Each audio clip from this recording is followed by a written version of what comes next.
don't think it's sunk in yet, and I just can't wait to celebrate and really celebrate with St. Paul, Minnesota. So Maurer will be inducted into the Hall of Fame on July 21st, making him the fourth St. Paul native to do so. Guys. So proud of him. All right, Cece, thank you so much. And of course, fans who have watched Maurer since he was in high school are pumped about their hometown hero making it to Cooperstown. We talked with them right after that announcement was made. One of the greatest Minnesota athletes in history, so to see him in the Hall of Fame is sweet. As a Twins fan, couldn't be happier. It's great to see a kid, come up through the ranks and make it big-time major. Not just a major league player, but an all-star. So coming up in just 30 minutes, we hear from Maurer's high school coach who says Joe's journey to the Hall of Fame started well before being drafted. Well, from St. Paul to Cooperstown, Maurer's joining three other St. Paul baseball legends in the Hall of Fame. Take a look at this map. There must be something in the water in this neighborhood. Paul Molitor, Jack Morris, Dave Winfield, and now Joe Maurer all grew up just miles apart from each other, which is pretty cool. It's a mind-blowing fact since they're some of the greatest to ever play the game, and they happen to be from Minnesota in the St. Paul area, Jason. What an amazing coincidence. All right, let's get to some other headlines this morning. We now have the latest results coming out of New Hampshire in the first in the nation primary. Former President Donald Trump and President Joe Biden are the projected winners. Biden defeated his Democratic challengers, including Minnesota Representative Dean Phillips, as a write-in candidate. Biden has just over 51% of the vote, and Phillips is right around his goal of reaching 20%. In the GOP fight, Trump bested former South Carolina Governor Nikki Haley. Right now, he's got just over 54% of the vote. But as Hallie Jackson reports, she may not be finished just yet.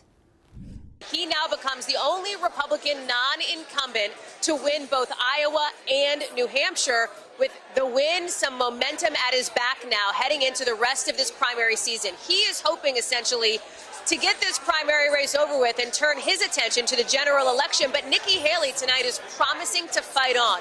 She is pledging that she will be in the race in South Carolina. That's what she's looking to, even looking ahead to those Super Tuesday states in early March, seeking to prolong this primary race, essentially, making the case that this is not a coronation for former President Trump. We're going to have a lot more on the state of the race and where this goes next.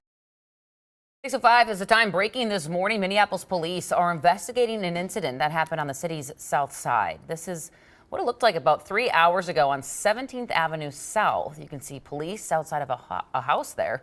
Our photographer who was on the scene also saw a paramedic on scene and someone in handcuffs.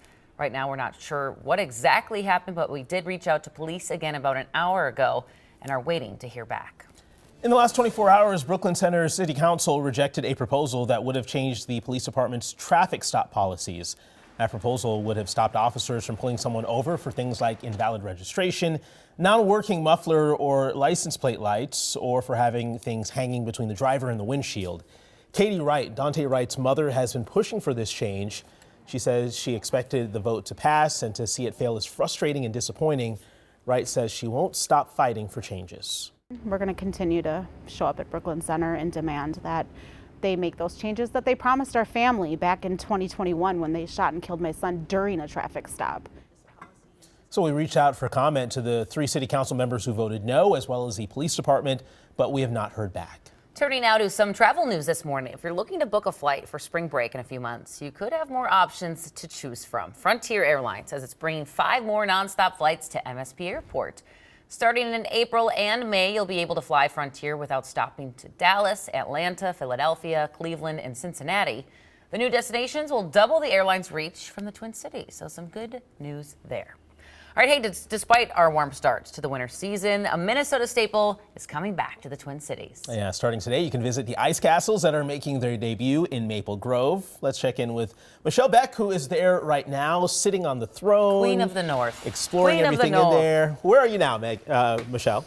Yes, here I am, the Queen of the North. It feels like I'm in Rainbow Road in Mario Kart, if you know what I'm talking about. But here is the ice slide, one of the many fun features here at the Ice Castle. So here we go. This is what I promised. So this is what you're going to get. You got to shimmy a little bit. Oh my goodness. Oh my God. Oh my goodness. Okay, that went farther than the first trial run. But here, let me get myself up. And all fun aside, guys, I just want to share a little message from the CEO here.